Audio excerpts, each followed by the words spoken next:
17 anos reportamos factos e mais factos. Mais factos. E assim construímos sociedade. Rádio Despertar. 17 anos de sucesso. Num mundo cada vez mais dinâmico. Olá, viva, boa tarde. Chegamos para mais uma vez provar os factos que marcaram a semana.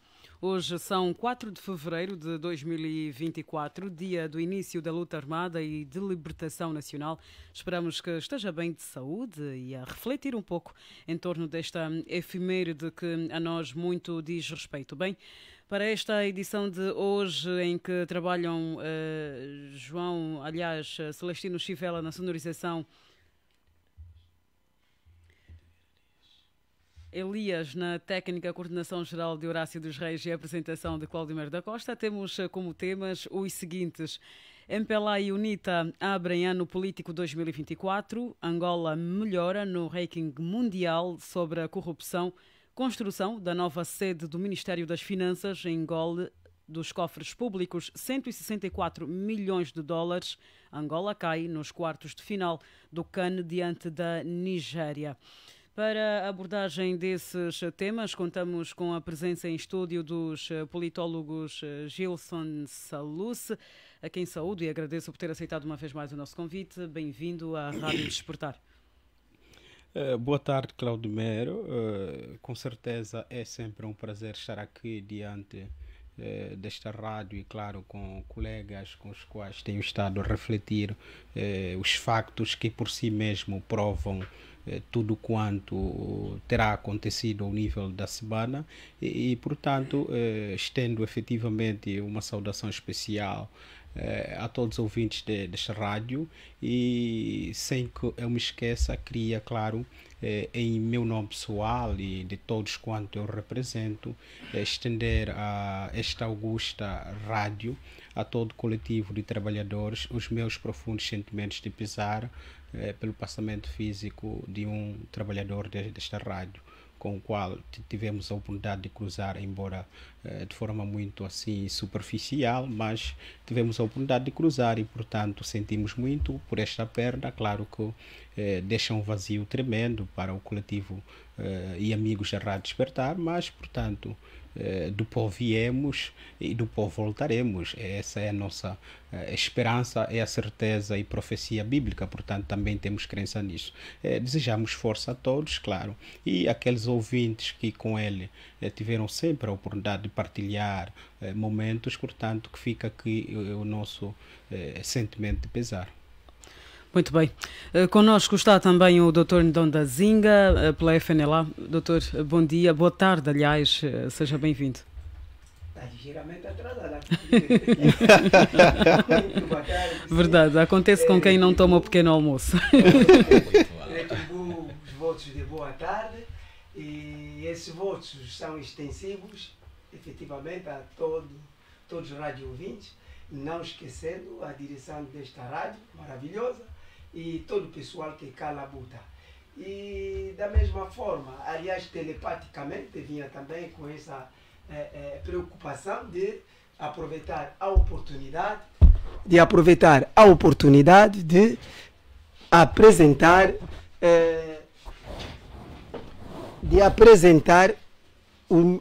as nossas condolências, portanto, os nossos sentimentos de pesar pela perda irreparável que ocorreu no dia 31 de janeiro do filho patriótico de Angola, Jorge Mendes Manuel, que esteve a fazer um brilhante trabalho nesta rádio, que todos nós acompanhávamos afincadamente e merece nossos elogios.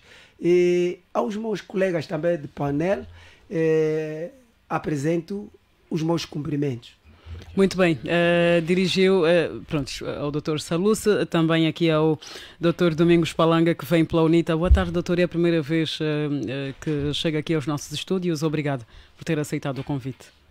Muito boa tarde, cara jornalista, boa tarde, companheiros de painel, boa tarde extensivo ao vasto auditório da Comercial Despertar e dizer que não é a primeira vez que cá estive nos vossos estúdios. Estive já aqui algumas vezes, mas bem. é sempre um prazer estar sob a vossa aprazível e sempre boa companhia. Muito bem. Bom, também desde já estender aqui os nossos votos de solidariedade profunda, tanto à família do companheiro que partiu para outra dimensão na vida, o jovem extremamente talentoso Jorge Manuel, e curvamos-nos diante da sua memória, fazendo votos de que a sua alma descanse em paz. Muito obrigado. Muito bem, obrigado a nós uma vez mais. Agora sim estamos em condições de avançarmos para a abordagem dos nossos temas. Começamos então por olhar para este que dá conta de que os dois maiores partidos angolanos, MPLA e UNITA, lançaram ontem o ano político com dois grandes comícios. João Lourenço, aqui em Luanda, e Adalberto da Costa Júnior, em Cabinda. Adalberto da Costa Júnior reafirmou o empenho do seu partido em continuar a trabalhar para que as autarquias sejam já implementadas em Angola, ao passo que João Lourenço disse aos militantes que as autarquias é uma iniciativa do MPLA, por isso avançou não compreender porque da oposição querer ir às ruas exigir a autarquias. João Lourenço disse ainda que a nova divisão político-administrativa não vai atrapalhar a realização das autarquias ou das eleições autárquicas, se quisermos. Começamos então por si, Dr. Domingos Palanga. Ao que tudo indica, o MPLA está alinhado quanto à ideia de realização das autarquias. O que é que leva a UNITA aliás, a bater sempre nesta tecla como se não houvesse vontade da parte do partido no poder quanto à implementação das eleições autárquicas? Muito bem.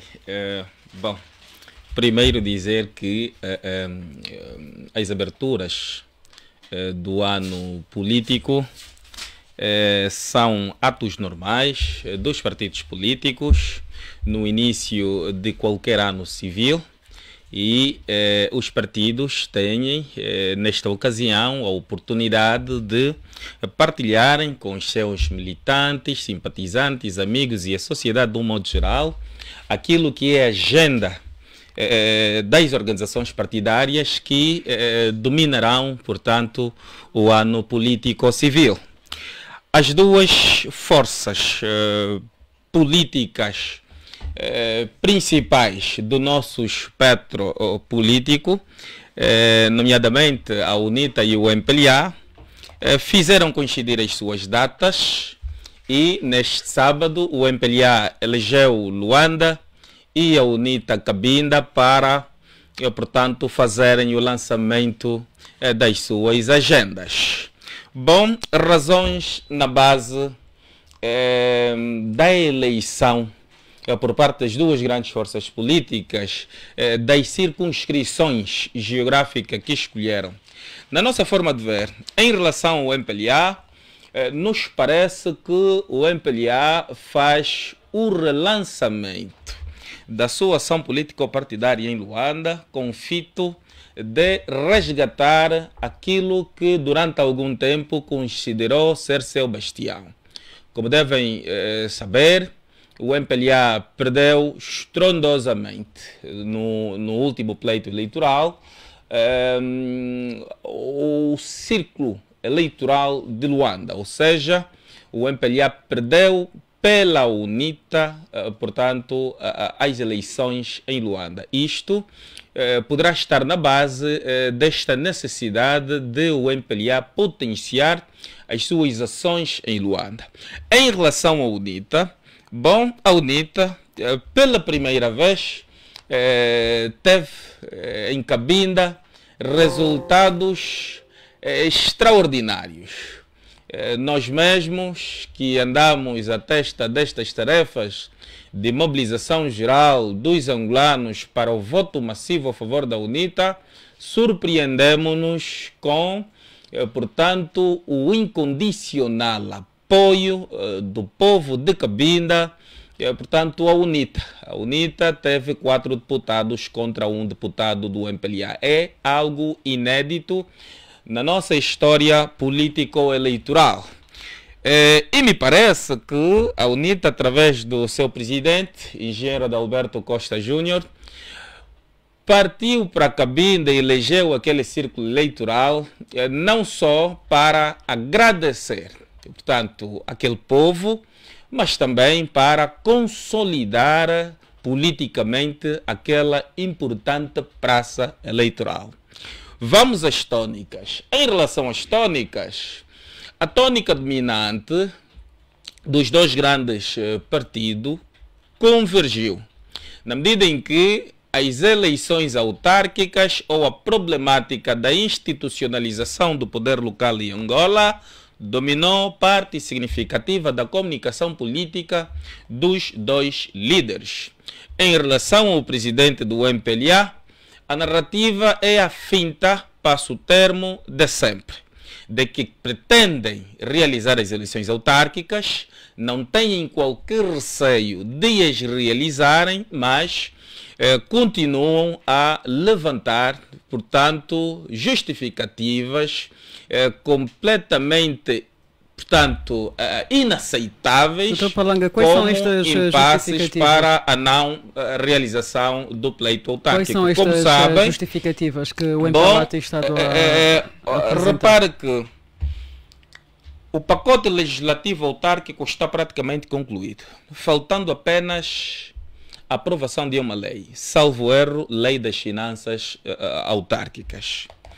E para, não é verdade, agendar-se o debate e, consequentemente, a aprovação desta única lei que falta, bastarão os 12 deputados do grupo parlamentar do MPLA, na 4ª comissão, votarem favoravelmente ao agendamento deste debate. Ou seja, ao agendamento e remessa desta lei, que já existe, está lá. Há, portanto, a mesa da Presidente da Assembleia Nacional e esta, por sua vez, convocar a plenária para discutir-se isso. Segundo, o MPLA tem maioria parlamentar. Esta lei só passa com os votos favoráveis, não é verdade, dos 124 deputados do MPLA. Toda a oposição parlamentar junta, ainda que votem, seja nas comissões, seja nas comissões especializadas de trabalho, seja na plenária como tal, não é verdade, esta lei não passa. Para esta lei passar, não é verdade, depende única e exclusivamente do MPLA. E o MPLA colocou duas armadilhas, dentre outras. A primeira armadilha colocou em sede do Parlamento angolano. Sabem qual? O MPLA, através, portanto, da direção parlamentar, porque a direção parlamentar, em rigor, é controlada pelo MPLA. É só olharmos a composição da mesa de presídio da Assembleia Nacional. O MPLA delegou a 4ª Comissão para a UNITA. A 4ª Comissão da Assembleia Nacional, a 4ª Comissão de Trabalhos Especializadas da Assembleia Nacional, é que trata dos assuntos autárquicos.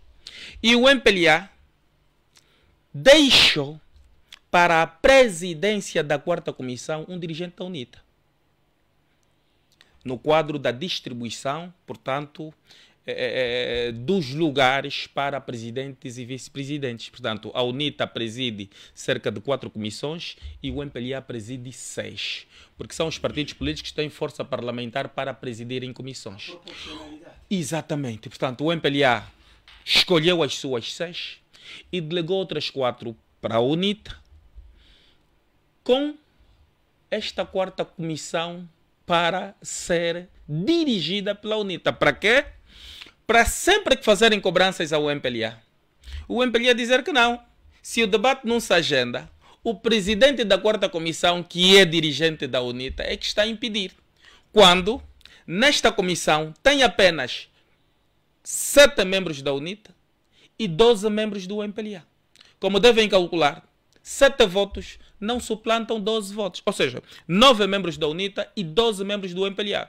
Como devem calcular, 9 votos não suplantam 12 votos. Significa que com os números que a UNITA tem nesta Comissão de Trabalho Especializada, nunca passará o intento da UNITA em agendar, portanto, por via de voto, a discussão do último pacote que falta para concluirmos, portanto, o pacote legislativo autárquico. Por quê? Porque o MPLA usa dos seus 12 votos como bloqueios, não é verdade? Agora, ainda se passa nas comissões de trabalho especializadas, não passará no plenário, porque no plenário Doutor a UNITA Palanga, tem... desculpa, estou mesmo a terminar. Estou mesmo a terminar. Sim, ainda diga, se passa na comissão de especialidade, não é verdade? Na comissão de trabalho especializada, na plenária não vai passar. Não vai passar por quê? Porque a UNITA tem 90 deputados que correspondem a 90 votos. Se somada às demais forças da oposição parlamentar, estaremos ali na ordem dos 96 votos. E não é número de votos suficientes para suplantar os 124 votos que o MPLA tem. Portanto, esta é outra armadilha. A segunda grande armadilha que o MPLA tem é a nova divisão político-administrativa. O MPLA vai condicionar a convocação, ou seja, o agendamento e consequente aprovação do pacote legislativo autárquico e a convocação das eleições autárquicas, porque incumbe ao presidente do MPLA, que também é presidente da República, a nova divisão político-administrativa. Mas João Lourenço já veio a público e deve calcular, dizer que em nada vai atrapalhar esta nova divisão. E como deve calcular, à luz da proposta da nova divisão político-administrativa, que eleva de 164 para mais de 500 municípios, 325, portanto, para 164 mais 161. Sim, vai se elevar, segundo a proposta, passaremos até mais de 500 municípios, né? Com aumento de mais 325. Portanto, como devem calcular, é uma tarefa de extrema complexidade, né? Teremos de redefinir as fronteiras, teremos de procurar nomenclaturas, porque determinados municípios não terão a mesma nomenclatura, teremos de transferir a administração pública do Estado, teremos de transferir serviços, teremos... Quer dizer, então, na perspectiva do MPLA, a realização das eleições autárquicas não é assunto para agora. Em relação à UNITA, a UNITA entende que podemos realizar eleições autárquicas neste cenário político-administrativo. A UNITA entende que há condições de ainda nesta legislatura avançarmos com a realização das eleições autárquicas. A UNITA entende que o MPLA tem força parlamentar que, no ápice, nem se for na próxima semana, que poderá levar ao agendamento, a discussão e aprovação da única lei que falta. Não é verdade? Mas a UNITA entende, sobretudo, que a situação por que o país e os cidadãos passam hoje deve-se também ao figurino político-administrativo que o país adotou, que é de caráter centralizado. Por isso é que para a UNITA, a realização ou institucionalização das eleições autárquicas constituirá para Angola, sobretudo e acima de tudo, um fator de desenvolvimento social, econômico, cultural, etc. Doutor Palanga, já voltaremos a si. Obrigada por esta nota introdutória. Vamos agora passar a palavra ao doutor Saluce e depois ao doutor Ndondazinga, como é natural. Doutor Gilson, o presidente da UNITA, Adalberto da Costa Júnior, diz não entender o facto de o partido no poder, neste caso o MPLA, dizer que não há condições para as autarquias em simultâneo no país e ainda assim aumentar 161 municípios contra os 164 existentes. O líder do Galo Negro disse ainda que vai entrar com um processo ou para pedir autonomia para Cabinda. Bom, obrigado, Cláudio Mer, pela questão que me apresenta, mas permita-me que faça aqui uma espécie de introdução para que eu encontre um fio melhor estruturado e, claro, clarificador a quem nos ouve da sua questão. Primeiro é importante dizer aqui que há um pormenor muito interessante que aconteceu no sábado entre estas duas forças políticas do país, entre esses dois principais players angolanos.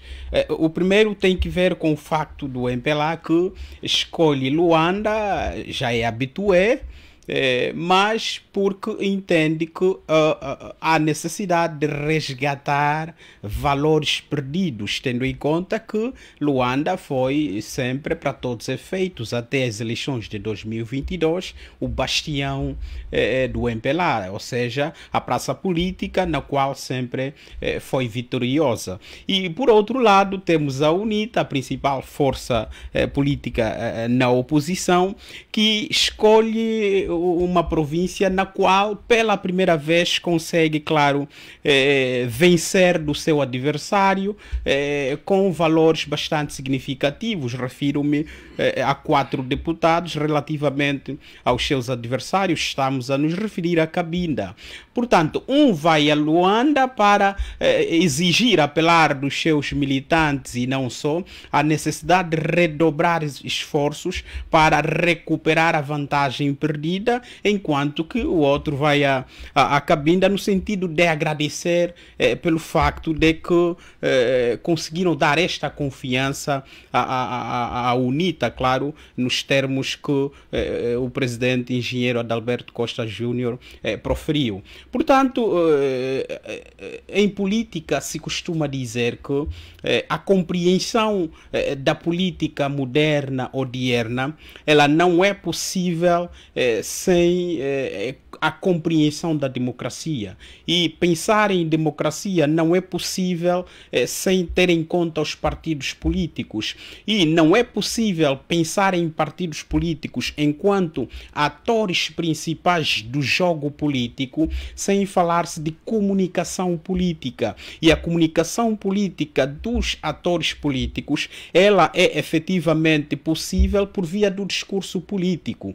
Então, a comunicação, claro, é um privilégio dos atores políticos, mas ela também tem segmentos que devem ser, claro, bem tidos em conta. Jürgen Habermas, sociólogo, filósofo e também político alemão, teve um estudo interessante sobre o discurso político ao nível da sua obra Teoria da Ação Comunicativa, onde ele diz que a comunicação deve servir para transformar. A comunicação que ele chama em certo momento de razão para a comunicação, ou seja, o que deve levar à comunicação deve ser efetivamente o pressuposto segundo o qual eu devo me comunicar para transformar, para melhorar a relação entre os humanos. Por que eu digo isso? Por quê? Porque Habermas chama atenção sobre a necessidade da clareza comunicativa. É aqui onde eu vou assentar as ideias lançadas inicialmente pelo presidente João Lourenço, porque João Lourenço foi o primeiro a falar. Isso, não teve clareza comunicativa? Foi o primeiro a falar. Eu penso que, do ponto de vista da avaliação comunicativa, discursiva do presidente João Lourenço, terá faltado essa ideia habermasiana, né, de razão comunicativa, clareza ou seja, comunicativa. Falar com clareza e falar no sentido de que a comunicação sirva para melhorar as relações humanas. Por que eu digo isso? Porque pareceu-me, da análise que fiz, e claro, tive a oportunidade de acompanhar o discurso, é que foi mais um discurso que nos remeteu para o status quo, não sei, ou seja, não ouvimos nada de novo, senão o que já temos estado a ouvir pelo presidente João Lourenço, desde, claro, o discurso feito ao nível da abertura do ano parlamentar, então, trouxe elementos... E de Adalberto da Costa Júnior eu vou lá chegar também, ouvi, com certeza, vou lá chegar. Daí que, para João Lourenço, efetivamente, que tivemos o discurso mais do status quo, um discurso que nos remonta já a todas as outras oportunidades comunicativas que o presidente teve.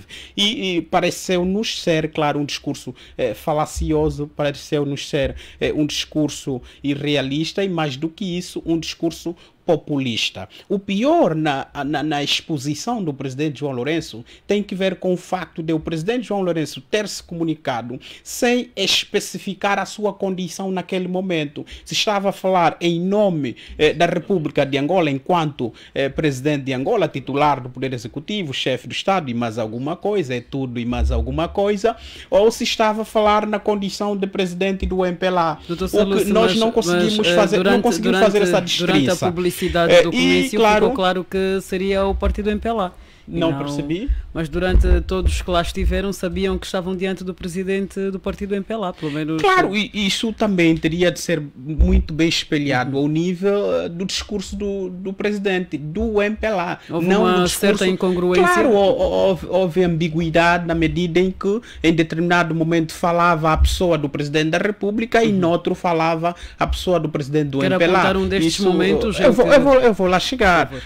Por exemplo, quando o presidente João Lourenço diz que os outros ou os nossos adversários o que sabem fazer é apenas provocar a desordem, isso, primeiro, nos remete para um discurso que já é o habitué e que na lógica de Habermas não é um discurso transformador e que não visa melhorar as relações humanas. E mais do que isso, ele fala num determinado momento que precisamos de criar o poder autárquico.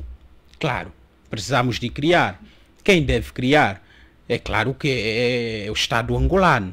E aqui há uma certa ambiguidade entre o presidente da República e o presidente do MPLA. Aqui há uma certa ambiguidade. Por outra, o presidente João Lourenço olha, portanto, para as autarquias como sendo uma conquista do MPLA e como sendo, claro, uma conquista sua, de forma muito pessoal, o que de facto, até onde a nossa memória nos leva, não é bem assim. A exigência e a pressão sobre a necessidade de implementação das autarquias já vem de longe. Nós já tivemos leis muito anteriores que já ditavam a necessidade das eleições autárquicas, muito antes da ruptura que tivemos em 1991, quando assumimos a transição política. Então significa que há aqui uma falácia por parte do presidente João Lourenço. Agora, há uma outra questão que a mim também chamou bastante atenção, é o facto de o presidente da República continuar a pensar o país partindo do MPLA, porque quando o presidente João Lourenço diz, por exemplo, precisamos garantir a qualidade do homem que vamos colocar nas próximas instituições que vão ser criadas como consequência da divisão política e administrativa do país, o presidente João Lourenço está a pensar a partir do partido e tendo o partido como fim último. Portanto, está a esquecer que Angola é mais do que o partido MPLA. É importante que nós pensemos... Mas, doutor Saluce, não é natural que, enquanto líder do partido MPLA, puxe a brasa a sua sardinha? Não é natural que esteja ele a fazer uma campanha que beneficie o seu partido? Quando o presidente... Tem de deixar claro que o seu partido vai continuar... Não, eu acho que aqui a compreensão não é esta, não é? Porque quando ele diz nós vamos fazer a divisão política administrativa do país e que os nossos adversários não confundam, porque isso não vai ter problemas com a questão das eleições autárquicas, efetivamente ele não está a falar na condição de presidente do MPLA, está a falar na condição de presidente da República de Angola. E diz mais, vamos criar as condições para que os nossos, aqueles militantes e não só, que vamos colocá-los nas instituições, aqui não está a falar como presidente do MPLA, está nas vestes de presidente da República de Angola, que tenham qualidade e que nós não vamos colocar qualquer um. Estava a referir-se às zonas em que o partido MPLA vai vencer, por exemplo. Não, mas quem não está interessado a implementar eleições autárquicas, é claro que muito menos estaria em preparar indivíduos que estariam na condição de exercício de funções ao nível das autarquias. E isso está bem claro. Por quê? Porque, como disse, claro, o doutor Palanca, não há uma predisposição por parte do MPLA em, claro, concretizar as eleições autárquicas. E o presidente da República traz mais aqui um equívoco quando ele diz diz que há um momento que ele diz que somos os que mais sentimos a necessidade do poder autárquico para nos sentirmos aliviados. Isso não é verdade. Não é verdade, porque a compreensão das autarquias pressupõe a construção de um outro ente, um ente com poder próprio, que não se confunde com a lógica da desconcentração do poder. Significa que o titular do poder executivo não terá influências sobre quem venha a ser o titular da função, por exemplo, de presidente da Câmara, ao nível da autarquia, e este tenderá a usurpar poderes superiores ao presidente da República no que diz, por exemplo, ao carisma. Admita que você tenha, por exemplo, em Viana, um autarca que, ao nível do exercício das suas funções, o faça com brio, o faça com zelo, com profissionalismo, e mais do que isso, atenda às demandas sociais dos cidadãos e resolve problemas. É claro que, do ponto de vista de carisma, do ponto de vista de conquista de eleitorado, este é uma ameaça no que diz respeito ao exercício do poder na condição central do Estado. Então, daí é que o MPLA entende, e claro, a sua estrutura, os seus laboratórios estudam muito bem isso e sabem que a realização das autarquias em todos os municípios e de forma universal, como dizia John Stuart Mill, a universalização do voto, isso é um perigo para a continuidade do MPLA concentrar poderes, porque vai criar outras entidades, vai permitir que figuras da sociedade civil comecem também, claro, a exercer poder e a conquistar carisma político e a serem potenciais candidatos às estruturas mais altas do Estado. E, claro, isso não interessa a quem quer continuamente concentrar poder, a quem não está interessado em permitir, claro, maior participação de política dos cidadãos, uma coisa que as autarquias permitem. Portanto, o presidente da UNITA... Sim, já vou terminar. Já vou terminar. O presidente da UNITA, portanto, pelo facto de ter sido o último a falar, falou num período da tarde, teve a oportunidade de responder em algumas circunstâncias o presidente João Lourenço, na medida em que o presidente da UNITA faz menção, claro, um discurso. Primeiro, é preciso dizer que foi um discurso ao nível de um presidente na oposição, com certeza um discurso de pressão, um discurso de clarificar os factos que, como claro já o disse, provam por si, e claro, os eleitores, os cidadãos estão mais atentos do que nunca e conseguem perceber que no que diz respeito ao discurso do presidente João Lourenço, houve muito realismo. E claro, Adalberto Costa Júnior diz que está, claro, interessado. A UNITA sempre esteve interessada. Foi até a UNITA que em 2012, 2013 fez chegar ao Parlamento um projeto de lei onde fazia pressão sobre a necessidade da implementação das eleições autárquicas. E claro, mais do que isso, a UNITA, claro, no dizer do engenheiro Adalberto Costa Júnior, tem feito muito no sentido de fazer com que quem detém o poder compreenda que é importante que se implementem as autarquias no sentido de conferir maior desenvolvimento às comunidades e que partir para a divisão política administrativa não seria de todo bom, era uma rasteira e que no fundo estariam aí outras intentonas que, mais do que desviar as atenções para a realização das autarquias, seria efetivamente a criação de mais municípios, a criação de mais comunas, o que de per si faria com que aqueles que não conseguiram ser acomodados, não foram presenteados com benesses ao nível de exercício de funções na estrutura do Estado, possam, portanto, ter esta oportunidade. E mais do que isso, claro, o presidente da UNITA reitera a ideia aos seus militantes, simpatizantes e não só, que 2024 é efetivamente o ano da mobilização para as autarquias. E, claro, para isso ele diz que não vê o porquê de não ir para as ruas ruas no sentido de, claro, usar um direito constitucional, que é o direito maior de pressão, que tem que ver com as manifestações. Claro, o João Lourenço respondeu que não é na rua que se criam ou se efetiva as eleições autárquicas, mas que é ao nível institucional da Assembleia. Não é verdade.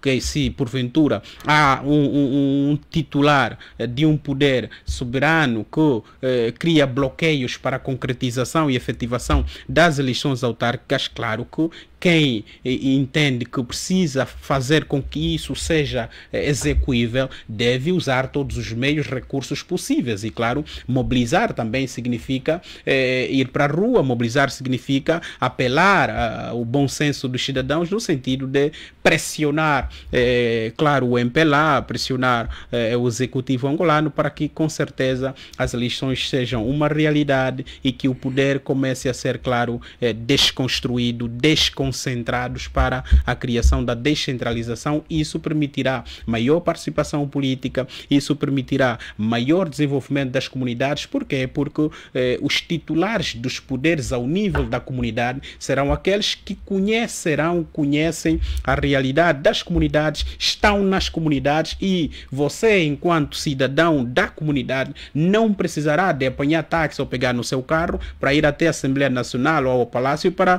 exigir um direito. Não, você sabe que o autarca está aqui, vive próximo, ou não sei que denominação vamos encontrar para o deputado da autarquia, mas se for vereador, o vereador está aí, as exigências e a necessidade, claro, de se cumprir com as suas tarefas e, claro, garantir o bem-estar dos cidadãos vai ser maior. Muito bem, obrigada, Dr. Salus. Conosco está já também o Dr. Agostinho Cicato, já lhe vamos passar a palavra. Por agora seguimos com o Dr. Ndonda Zinga para tentarmos perceber também qual é o seu ponto de vista em relação a este primeiro assunto que estamos a tratar. O MPLA manifestou, através do seu líder, João Lourenço, otimismo, dizendo que em 40 anos nenhum outro partido fez mais do que o MPLA. E se durante 40 anos muita coisa foi feita, pergunto-lhe ao Dr. Ndonda Zinga se temos ou não, então, condições administrativas ou político-administrativas e financeiras para a implementação das autarquias. Em primeiro lugar, eu vou fazer uma nota introdutória e serei forçado a ser lacônico, uma vez que os meus predecessores foram muito longos, mas abordaram praticamente tudo e me tiraram quase tudo que eu tinha como fundamentos ou argumentos para poder apresentar. Mas, em todo o caso, não é mal nenhum reiterar, repetir mais uma vez as abordagens à volta desta questão. Primeiro, foi interessante termos acompanhado esse duelo político entre as duas forças, nossas duas forças, quer o MPLA como a UNITA. Conforme os outros disseram muito bem, a UNITA esteve melhor, porque soube acompanhar tudo quanto o presidente João Lourenço lançou no seu comício. E houve um trabalho interessante que a Despertar fez. Buscou determinados extratos, matérias de ambos os comícios e colocou à disposição do auditório. Muito e obrigada. Automaticamente isso permitiu fazer uma análise à distância, mesmo não tendo estado no comício ou acompanhar na rádio, mas só aqueles extratos permitiram uma análise milimétrica de entender mais ou menos o ponto de vista dos dois líderes. E qual é a análise que fez, doutor? Efetivamente isso que eu quero explicar. Enquanto o presidente João Lourenço ia justificando falaciosamente o seu incumprimento sobre a implementação das autarquias em Angola, o engenheiro Adalberto foi, de forma pragmática, a lançar factos concretos e dando explicações coerentes que suplantavam automaticamente a fundamentação do presidente João Lourenço. E nessa matéria mesmo, o presidente João Lourenço foi infeliz quando disse que as autarquias são poderes fora do Estado. Eu queria entender em termos de doutrina, aliás, na organização do Estado, se as autarquias não fazem parte na organização do Estado. Eu não sei, os auxiliares do Presidente da República se explicam essas questões técnicas de forma concreta. O Presidente vai ao público pronunciar-se daquela maneira. Quer dizer, para o MPLA, as autarquias é um poder à parte que não tem nada a ver com o poder do Estado, o poder estabelecido. Portanto, é um poder a combater. Por isso eles não querem implementar. Ele foi infeliz. Falou isso em outras palavras. E as pessoas entendidas, atentas, que seguem de forma milimétrica, automaticamente entenderam esse ponto de vista. Ele escorregou, deslizou-se. Falou a verdade. O MPLA não quer implementar as autarquias porque, na ótica do MPLA, é um poder que vai combater o seu poder. Mas João Lourenço disse que será um alívio. Não, não será. É uma contradição.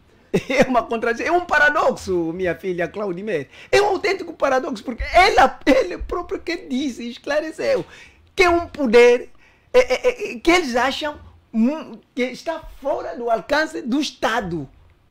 Então, se está fora do alcance do Estado, então é um poder que não se permita para não vir contrabalançar o poder que o MPLA ostenta no Estado angolano. Agora, no que tem a ver a questão de o MPLA ter feito muito, mas aqui neste país só governou o MPLA. Nem a UNITA, a FENELA ou outro partido qualquer emergente ainda não governou. Não se pode fazer o barômetro nesse sentido. Que o MPLA que faz, o MPLA que sabe fazer, mas os outros podiam fazer aonde? Se os outros nunca governaram. Nunca houve esta oportunidade de serem governo. Vão fazer como? Eles limitam-se a fazer o trabalho político a nível dos seus partidos. E a oposição que a Constituição lhes permite, que estabelece, que plasma. Há marcos determinados. Agora, quem governa também tem os seus marcos nesse sentido. É obrigação, é um dever do MPLA fazer mais e melhor porque está a governar e tem que provar isso. Não tem que fazer barômetro nenhum com os partidos que estão na oposição que nunca governaram, porque nunca tiveram esta oportunidade. Quando o povo der essa oportunidade, ou a UNITA, ou a qualquer outro partido, aí sim vai se fazer uma comparação, um barômetro adequado no que será a intervenção, o trabalho e, portanto, a ação daquele partido que estará no poder comparativamente, permita-me o pleonasmo, daquilo que o MPLA fez durante esse longo tempo que está no poder desde 1975. Portanto, o MPLA não está em condições aqui de justificar o que não fez. Desculpa cortá-lo, mas os outros partidos têm deputados na Assembleia Nacional e se o papel do deputado é servir a população ou pelo menos representar os interesses do povo, não há aqui uma, como é que eu posso dizer, não é uma forma de os outros partidos também fazerem alguma coisa, por mais que não estejam a dirigir o país como o faz o MPLA? Naturalmente, os partidos têm feito esse trabalho. Esta oposição vigorosa que está ocorrendo no país, que está a influenciar determinadas mudanças radicais, é resultante do trabalho harmonioso, trabalho abnegado, trabalho de qualidade que os partidos têm estado a fazer. Repara que se o MPLA mudou o sentido daquilo que foi o seu status quo inicial de partido comunista arbitrário para começar a fazer as mutações necessárias para um partido dito democrata, social-democrata, é trabalho da oposição. Para que hoje o Estado angolano tenha essa liberdade, essa liberdade, a mínima liberdade de expressão e essa democracia emergente, adveio efetivamente de um trabalho sério dos partidos na oposição. Então, e a nível do então parlamento... faz sentido, o Dr. Ndondazinga quer desta forma concordar que faz sentido então esta comparação? Ou faz sentido o facto do... A comparação governativa é impossível, okay, porque nós nunca governamos. O que há pode-se fazer a comparação política, da ação política no terreno. E o MPLA vai perdendo essa ação política. E nós estamos a cavalgar, a ganhar, a suplantar. A UNITA à frente e nós atrás. Estamos a caminho, ombreando passo a passo o que o MPLA tinha granjado neste país. E qualquer dia vamos forçar o MPLA a ser oposição, queira como não. E eles não estão preparados para isso. E vão ter que aprender. Vão ter que aprender a ser opositor, que queiram como não. Muito bem, Dr. Ndondazinga, obrigada pelas suas primeiras palavras. Dr. Cicato já connosco está, como disse antes da intervenção do Dr. Ndondazinga. Dr. Cicato, assim um breve resumo à volta deste primeiro tema que tem a ver com o comício tanto do MPLA como da UNITA. Boa tarde para si, Claudimir, e a todos os ouvintes da Despertar. Primeiro, boa tarde, sim. Apresentar as nossas desculpas por chegar tarde. Antes tarde do que nunca. A nossa cidade de Luanda está a chover em pontos diferentes. Exatamente. E para quem conhece a nossa Luanda, é mesmo difícil quando se começa a chover, a movimentação, os engarrafamentos começam já a apertar. Exatamente. Portanto, foi exatamente este o caso, e pedir aos ouvintes as nossas sinceras desculpas por isso.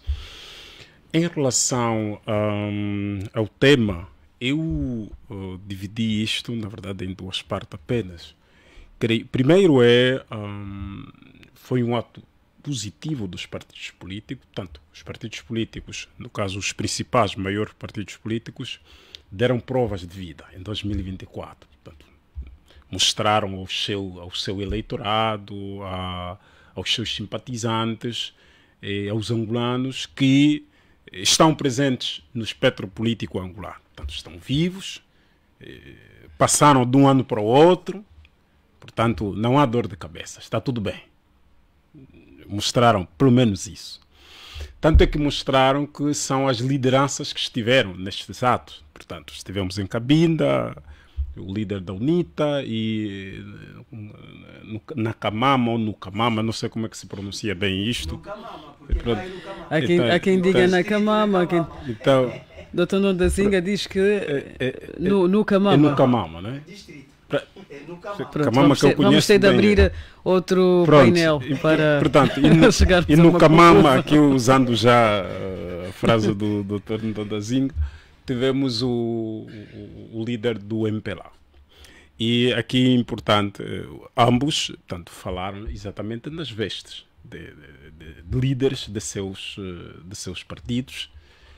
E para mim foi bom ouvir o que é que os líderes desses partidos pensam. Assim, rapidamente, de modo resumido, vamos aos factos. Primeiro, foram muito firmes nas suas mensagens. Eu começaria pelo líder do MPLA. Apresentou-se muito confiante, muito firme, fez uma divisão entre o seu partido e, ou melhor, entre a ação política do seu partido e a ação governativa do seu partido. Portanto, pelo menos conseguiu fazer essa diferença. A única coisa que eu acho que pecou foi entrar no campo das comparações. Quando fez uma dessas comparações, é esta que o Dr. Ndonda já apresentou, e a outra foi a de indicar, creio que queria dizer que nós, quanto angolanos, fizemos mais do que o colono fez. Pronto, eu não sei se era muito avisado da parte dos assessores do presidente do MPLA ter lhe levado a trazer aquilo, porque precisava de alguns dados, porque isto exige esse dado. Precisa-se saber quantas escolas o colono construiu e quantas escolas Angola dos 50 anos, dos 49 anos construiu. Precisaria-se saber quantos foram à escola, o nível de qualidade, tudo aquilo que se apresentou, e depois a qualidade das estradas construídas, o número de estrada, dos quilómetros e tanto. Isso levaria a algum trabalho aturado. Até onde sei, portanto, claro, aqui também admitindo a minha ignorância a respeito, porque não estudei sobre isto, até onde eu sei não há estudos relativos a isso, porque esses estudos não são públicos. Ora, eu estou a falar de um líder de um partido político que, ao mesmo tempo, também é o presidente da República. É verdade que ele não sabe tudo. é verdade que ele não consegue ter acesso ao país inteiro. E, portanto, ele fala consoante os dados que lhes são apresentados. E esses dados são baseados em relatórios, em estudos, em pareceres e tanto mais. Aqui sim é onde os que assessoram o Presidente da República neste sentido, se exige deles também uma espécie de maior transparência, de maior veracidade aos dados que apresentam, para que o líder não caia numa espécie de ridicularização, porque depois fica uma espécie de um discurso populorum, não é? Aquilo que se tivéssemos um período eleitoral, seguramente não faria essa análise absolutamente, porque estaríamos no período eleitoral. São discursos normais para aquele período. Mas nós estamos a falar da abertura do ano político, portanto, que um ano normal, né, neste percurso, que o presidente, naquela situação, precisa de dados. E, portanto, valia a pena até dizer, olha, nós construímos X escola e o colono construiu X. Nós canalizamos X casas e o colono canalizou X. Nós construímos X estrada e as nossas estradas duram mais de 50 anos e do colono duraram apenas 5. Portanto, aí sim estaríamos. Portanto, em relação ao capítulo das comparações, mas há um outro dado que o líder do MPLA, que para mim foi bastante pontual em relação aos militantes internos, fez uma chamada de atenção de que, aliás, usou a expressão, vou citar aqui, estamos muito no nosso quintal, estamos muito fechados no nosso quintal. Havia necessidade, aquela necessidade de se abrir para a sociedade civil. Portanto, aqui o líder do MPLA reconhece claramente que os outros partidos em relação a isto estão muito avançados. A UNITA está muito aberta, por exemplo. Se calhar falava só em relação a Luanda, não? Não, do que eu percebi é em relação ao país. Portanto, a UNITA, por exemplo, está muito aberto à sociedade civil, quer dizer, às várias sociedades civis. Aqui em Angola, infelizmente, dividiram-se as sociedades civis. Está aberto às várias sociedades civis. Hoje, o presidente do MPLA reconhece claramente que aquela sociedade civil dele, tanto do MPLA, no caso, que consideram sociedade civil, não está a ajudar tanto. Portanto, é necessário chegar às outras sociedades civis e é necessário dialogar um pouco mais e é necessário sair do quintal. Porque até agora passou-se mesmo a ideia de que se é do MPLA, quem merece, não quem queira, aquele discurso anterior ainda. Portanto, apesar que no discurso, no dia a dia, às vezes faço diferente, mas na prática está a ser assim. Os partidos não precisam disso. Esta aqui é uma nota positiva para o presidente do MPLA em relação a isto. Uma nota breve para as autarquias. Eu creio, aqui mesmo para terminar, por favor, doutor, para passarmos para terminar em relação às autarquias. Eu acho que aqui estamos a ver já uma discussão entre as duas principais forças políticas. Eu tenho dito sempre, se autarquias estiverem atreladas aos partidos políticos, nós nunca teremos autarquias. E o que é que vai acontecer? Vai acontecer sempre a disputa dos egos, a disputa de quem fez melhor, a disputa de quem inventou as autarquias. Agora já estamos a ver, afinal, uma disputa de quem descobriu as autarquias. Quem está a dar mais pelas autarquias. Daqui a pouco cada um vai vir, olha, esta lei é minha. Olha, esta lei, quem teve mais votos sou eu. Portanto, eu sou mais patriota em relação às autarquias do que o outro. Creio que era apenas para apresentar essa nota. Agora, relativamente ao líder da UNITA, se me permitir dar só um minuto e meio. Muito rapidamente, relativamente, para passarmos já para outro tema. Estaria a ser injusto ter apresentar o líder do MPLA e não ter apresentado o líder da UNITA. Relativamente ao líder da UNITA, o primeiro ponto, viajar de catamarã. Acho que não sei se é catamarã é barco. Ele chamou barco, mas depois eu vi pela rádio catamarã. Eu não sei qual a diferença entre outros. Essa é outra discussão também para os que estudaram isto. Pronto, foi de embarcação. Pronto, eu vou usar esse termo. Catamarã é uma linguagem brasileira. Em relação ao barco, né? Portanto, ele viajou para o barco. E, se bem percebi, a mensagem foi ele próprio andar com os cidadãos, saber na prática, no dia a dia, qual é o dia a dia desses cidadãos que não conseguem um bilhete de avião, por exemplo, para sair de um sítio para irem à cabine. Nota positiva. Do ponto de vista de mensagem, passou. Aqui a equipa de marketing do líder da UNITA está de parabéns. Portanto, assessoraram o líder da UNITA e colocaram numa posição, do ponto de vista de enquadramento, foram extraordinários. O outro passo que eu notei foi no início do discurso. Há um dado que não é comum entre os políticos, para quem acompanhou um pouco, por acaso eu não acompanhei ontem porque estava envolvido noutras tarefas, mas acabei por acompanhar hoje de manhã os dois líderes nas redes sociais. E o que é que aconteceu? O que é que eu notei? O líder da UNITA, no início do discurso, e esses detalhes às vezes passam, no início do discurso, havia uma, e é normal naquela altura de muita gente, havia uma espécie de desorganização. Ele próprio tratou de organizar aquilo de modo muito educativo e dialogante até com eles. Esses sinais e esses discursos, às vezes, quando são feitos de improviso, às vezes há falhas. Mas eu notei que ainda esteve meio pacientes em deixar que as pessoas se deslocassem de um ponto para o outro, naquela posição em que lhes permitisse ouvir melhor. Portanto, e foi falando com eles. Isto é um dado interessante. Conseguiu clarificar também a tal dicotomia que existia naquela altura da tal luta entre a sociedade civil que contestava que os deputados tomassem posse ou não. E é uma coisa que ela apresentou que foi um detalhe interessante. O presidente da UNITA mostrou à sociedade que também estava ciente que esta divisão existe na sociedade.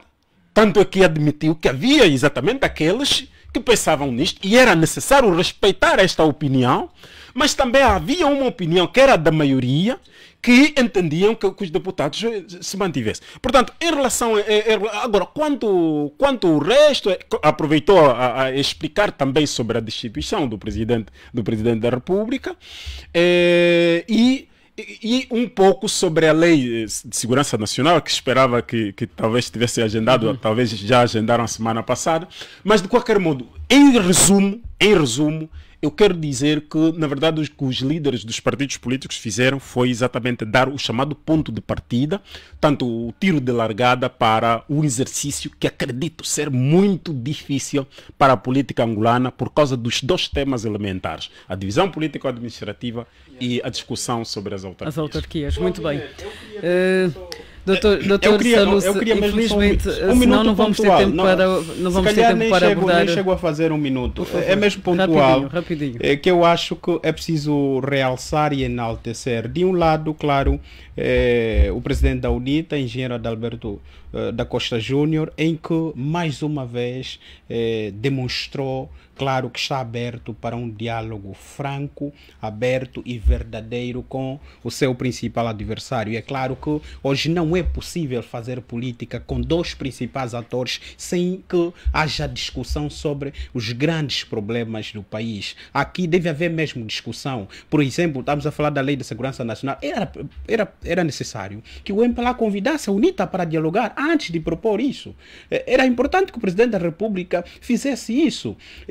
E o mesmo, claro, com a questão da divisão política administrativa. E, claro, para o presidente João Lourenço, é importante dizer e apelar que já não é a altura mais para discutirmos protagonismo. Fica mal, senão não vamos construir o país que desejamos para todos, inclusivo.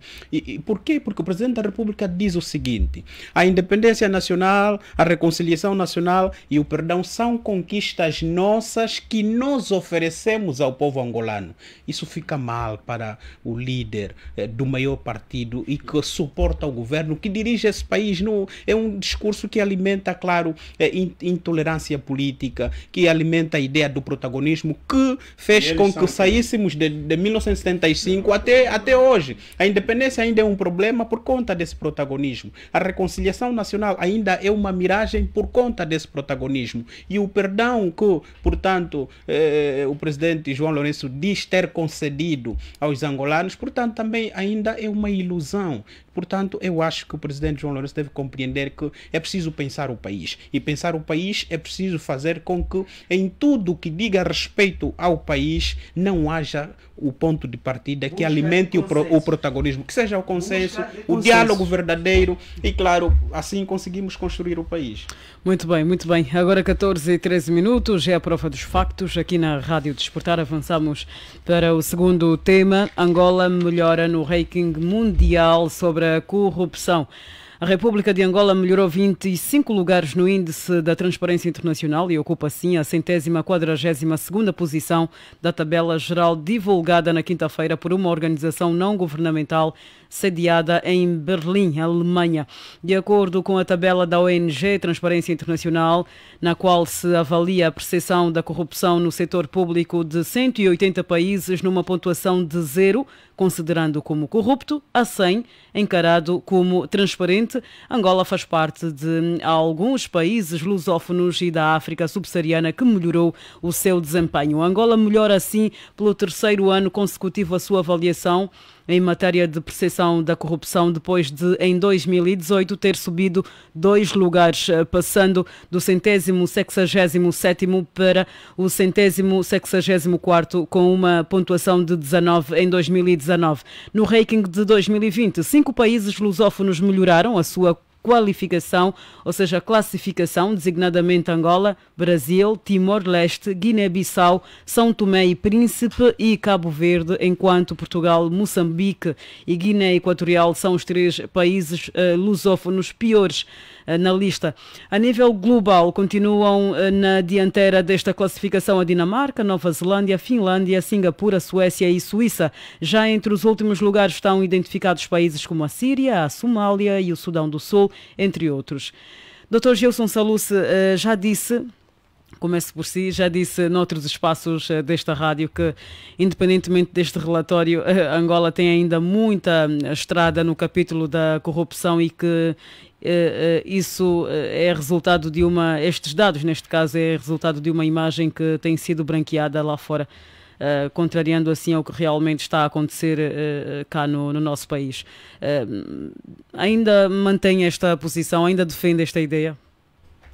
Bom, eu penso que... Mesmo com os números que acabei de avançar. Sim, eu penso que é importante que não ludibriemos os nossos ouvintes e que esse salto dado não é expressivo na medida em que nós ainda continuamos com uma pontuação que faz com que sejamos ainda um país corrupto. Por quê? Nós, embora tivéssemos saltado de posição, saímos, penso eu, dos 133 para o 121, para a posição 121ª, mas com uma acumulação de 33 pontos. Do ponto de vista da compreensão avaliativa da transparência internacional, de 0 a 30, 40, 48, 49, ainda pressupõe a existência de corrupção no Estado.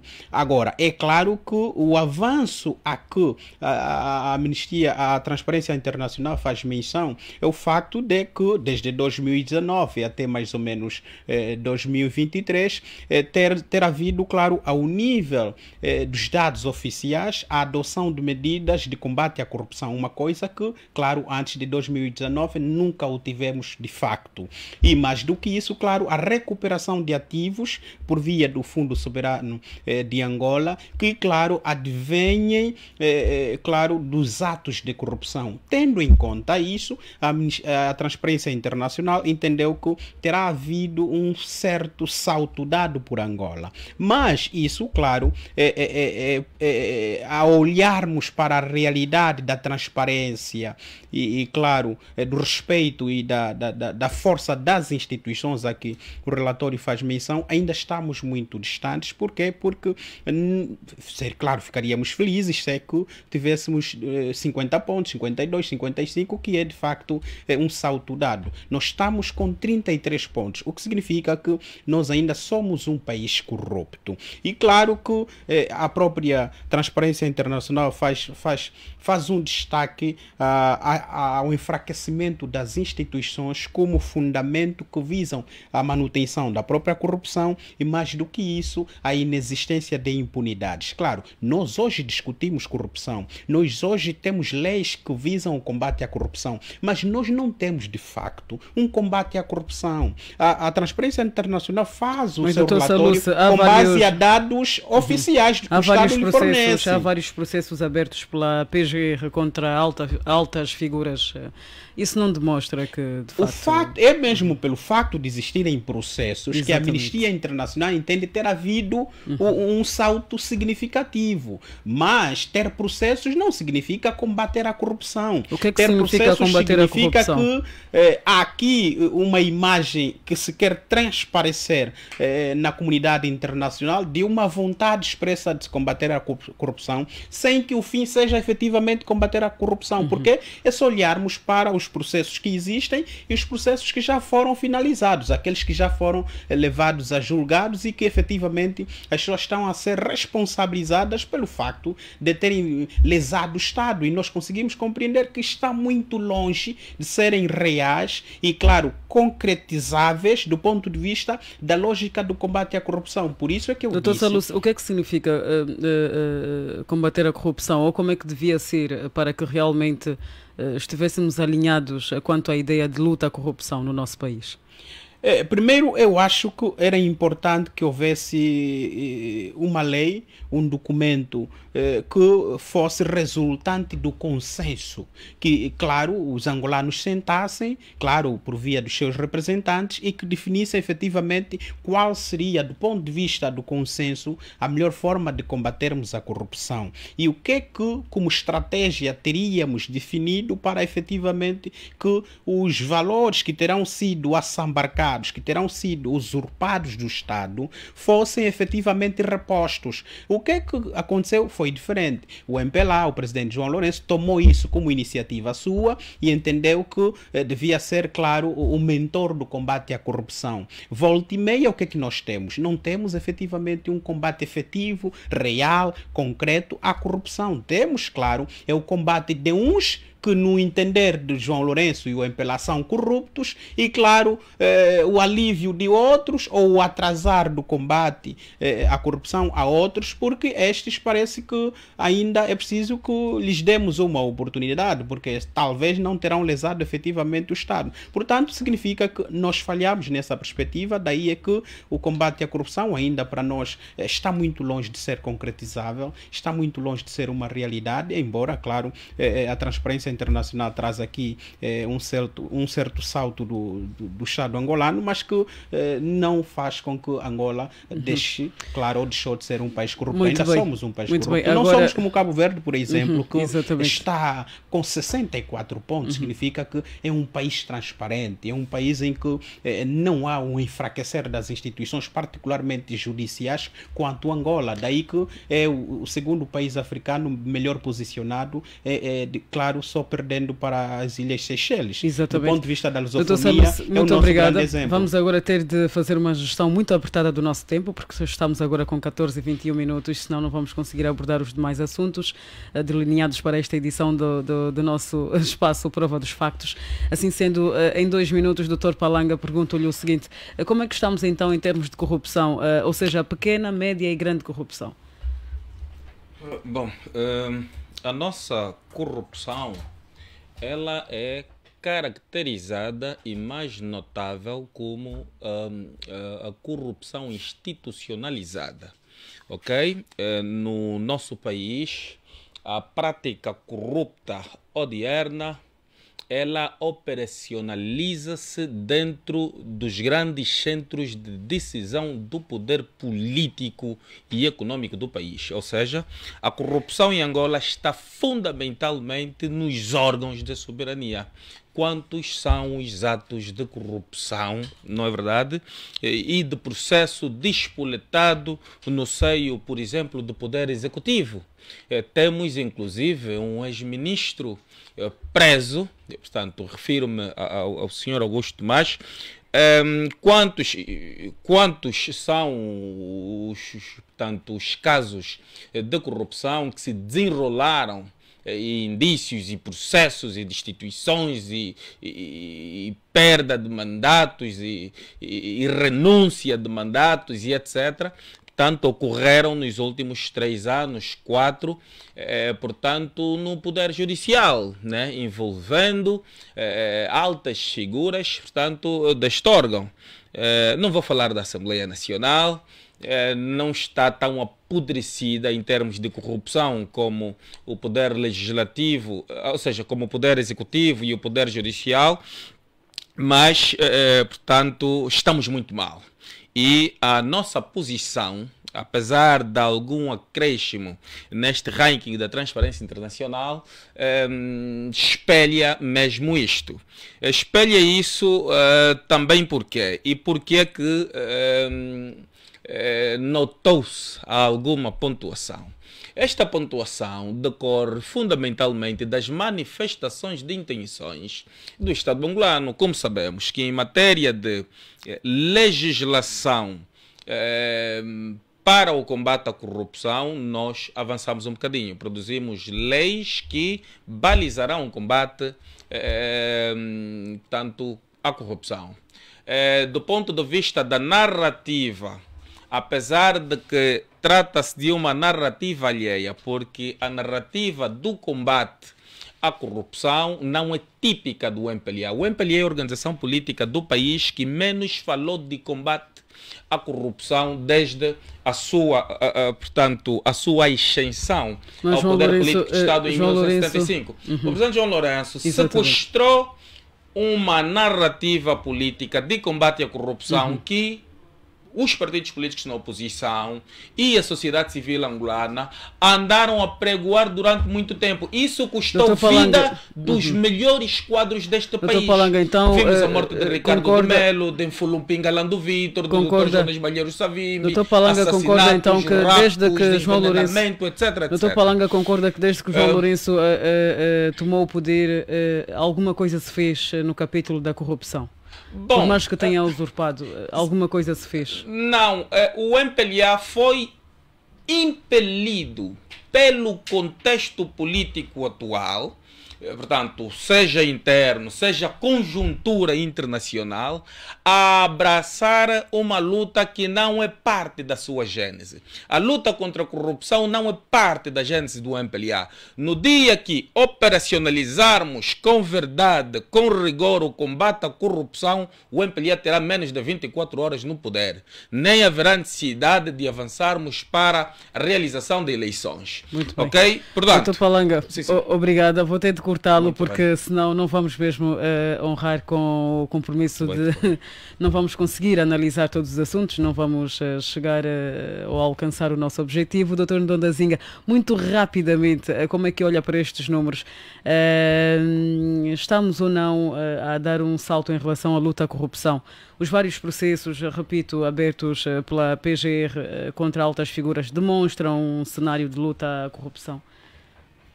Vou ser mesmo telegráfico para melhor fazermos uma gestão do tempo muito efêmero que falta.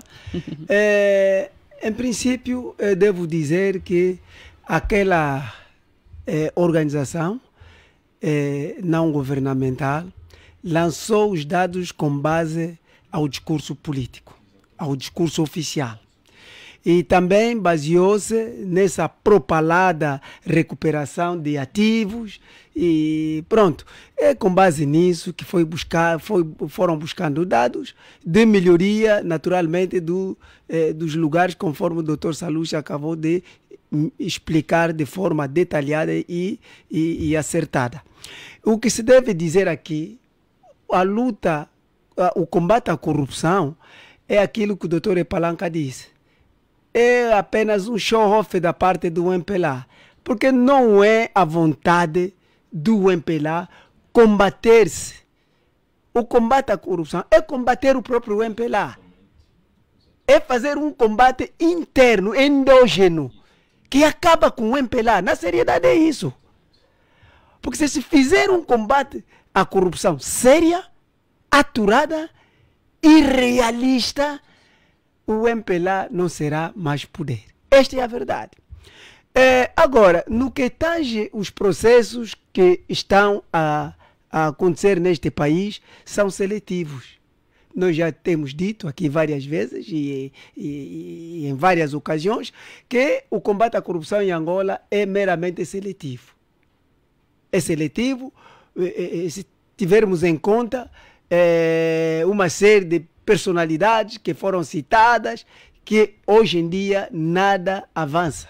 A começar pelo o antigo vice-presidente, Emanuel Vicente, o doutor, o que foi diretor da Rádio Nacional, depois passou para assessor de imprensa, Rablage e tantos outros. Portanto, é para ver, o Gino Carneiro já não se fala. Portanto, isso aí é um show-off para inglês ver. Eu não entro, não navego neste maré, nesta condição. Muito sério bem. Que sou, eu não considero que o MPLA esteja a fazer combate à corrupção contra si próprio para se erradicar, para se extinguir. Porque isto é uma extinção automática. Obrigado. E eu queria fazer um reparo ao doutor Salusi, na sua abordagem. Eu não sei, deve ter sido um lapso da sua parte, quando falou em inexistência da impunidade. Inexistência da impunidade ou existência da impunidade que ocorre no país? Muito bem, muito Portanto, bem. Falou em inexistência, eu vi, então o doutor Salucci já está a navegar contra marés. Pronto. Obrigada pelo reparo. Agora, doutor Cicato, muito rapidamente, por que estaria o MPLA a fazer, se assim podemos dizer, uma novela em relação ao combate à corrupção? Algum interesse? Eu não falaria do MPLA, eu falaria avaliaria a transparência, que chama isso? International Transparency, acho que é isso, né? Transparência internacional. Pronto, esta é uma avaliação de uma organização não governamental. Portanto, vale o que vale. Tem seus critérios, utilizou os seus métodos.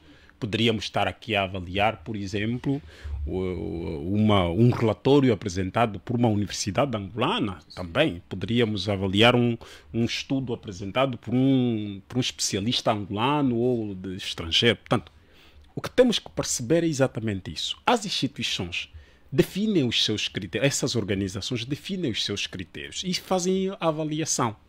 Portanto, é no âmbito dessas avaliações que eles depois apresentam o resultado. Tá. Claro, o resultado pode estar aquém daquilo que nós expectamos, pode se aproximar um pouco da realidade. Estas avaliações são como as sondagens. Portanto, nem sempre são concretas, mas podem então ser indicadores determinados. Isso até pode ser um passo para se fazer um estudo um pouco mais aprofundado sobre a realidade concreta do combate à corrupção em Angola. Talvez eu analisaria neste sentido sobre a corrupção, o combate à corrupção. Já falamos variadíssimas vezes, e os angolanos de olhos limpos, sem utilizar óculos, sabem perfeitamente quem é corrupto e quem não é. O bom do nosso quintal, sabe qual é? É pequeno. Todos nos conhecemos. E, portanto, nós sabemos quem é filho de quem. Aqui em Angola é uma coisa interessante. Se vier aqui um estrangeiro, nós amanhã já saberemos, até no comportamento, saberemos que esse não é nosso. E, portanto, nós também conhecemos os nossos corruptos. Sabemos se o nosso corrupto viajou para Malange, ou foi para Lunda Sul, ou foi para o Ambo. Portanto, sabemos perfeitamente. O que é importante aqui é valorizar esses trabalhos, tanto da International Transparency, que pronto, foi um trabalho dos especialistas também. Eu digo-lhe isto porque nós estamos virados a um pouco desse trabalho, nós a nível do Centro de Debate de Estudos Acadêmicos. São trabalhos muito aturados, hein? Que levam muito, mas muito tempo, às vezes sem recursos suficientes, e as próprias fontes também fogem, às vezes fazem-se essas avaliações e Claudio Meira, sem entrar assim mesmo para reduzir. Vocês, os jornalistas, às vezes pensam que são os únicos que têm dificuldade de fontes. Nós também às vezes temos essa dificuldade, mas em suma, para resumir, é apenas para dizer que, portanto, o que se pode ser também um alerta ao governo angolano, que se está a pontuar, se está a reconhecer, se as organizações internacionais também começam a reconhecer, portanto, há esta necessidade de um incentivo também de se poder trabalhar para que amanhã estejamos em posições muito mais elevadas em relação ao combate à corrupção. Muito bem. Obrigada, Dr. Cicato.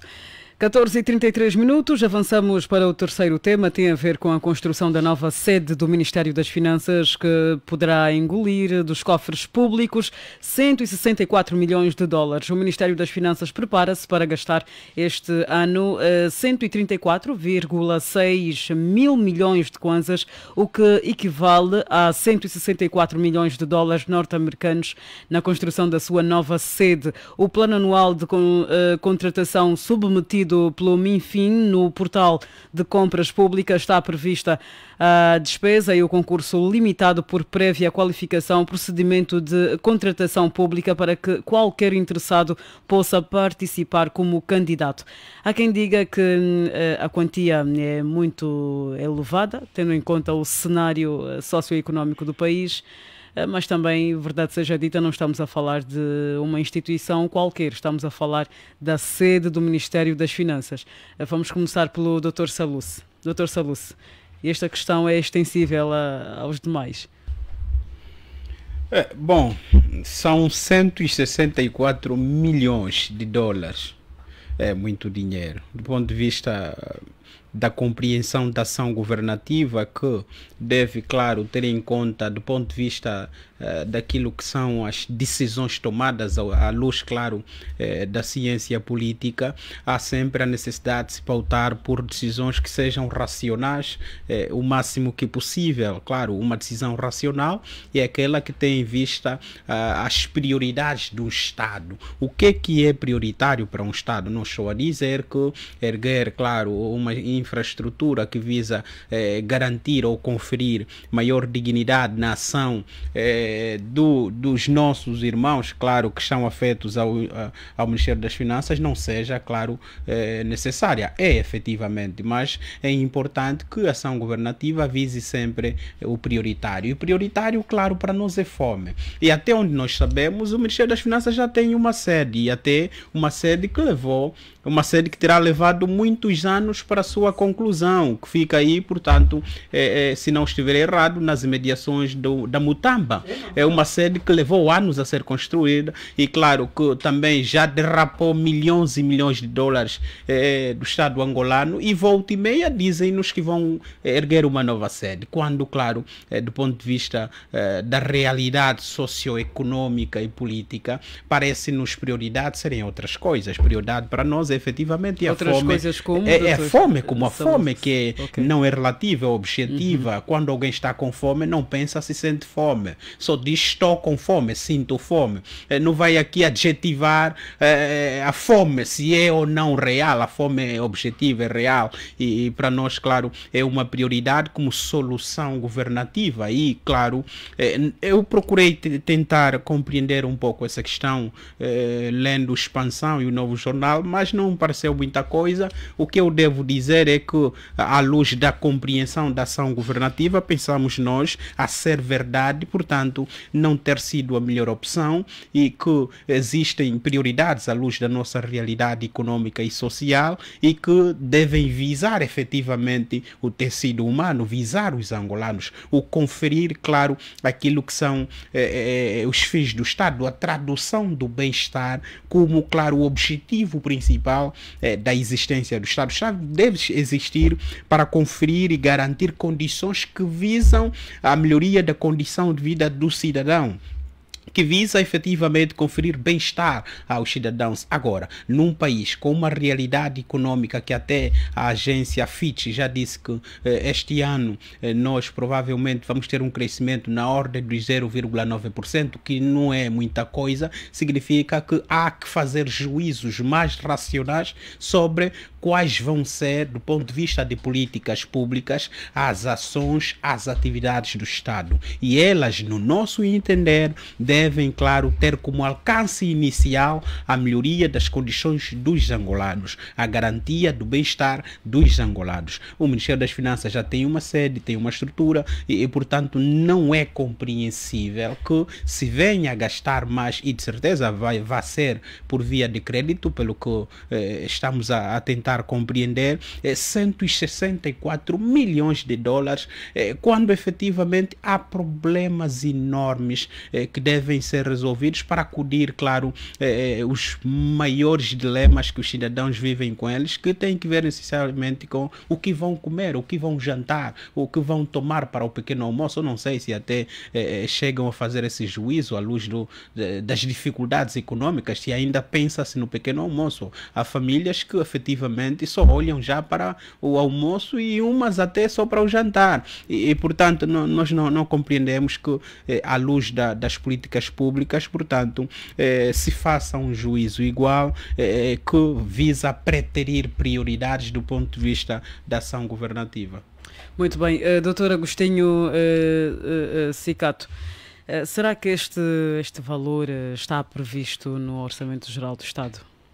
Não li nada disso. Espero que os deputados tenham... Por acaso não prestei atenção ao Orçamento Geral do Estado, mas o que é importante aqui sobre esse assunto, e porque temos pouco a falar a respeito, exatamente, são as prioridades. Medidas são importantes. Hoje temos que ver o que é necessário. E o governo precisa também se autopopar até do ponto de vista de imagem. Nessa altura, estamos a falar do Ministério das Finanças, que todos os meses diz aos angolanos: olha, apertem o cinto, as finanças estão difíceis, vamos fazer o esforço. O nosso governo só faz o esforço, né?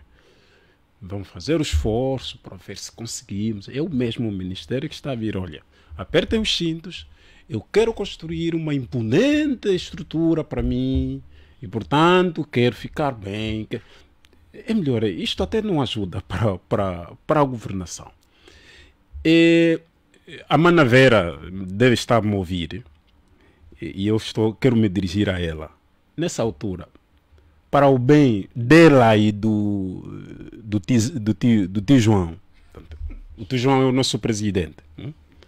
Eu trato assim, me percebam, porque eu vivo em Angola, e em Angola nós tratamos assim. O tio João é o presidente e a Manavera é a nossa mais nova ministra das Finanças. Não é oportuno, o momento é inapropriado para os gastos desta natureza.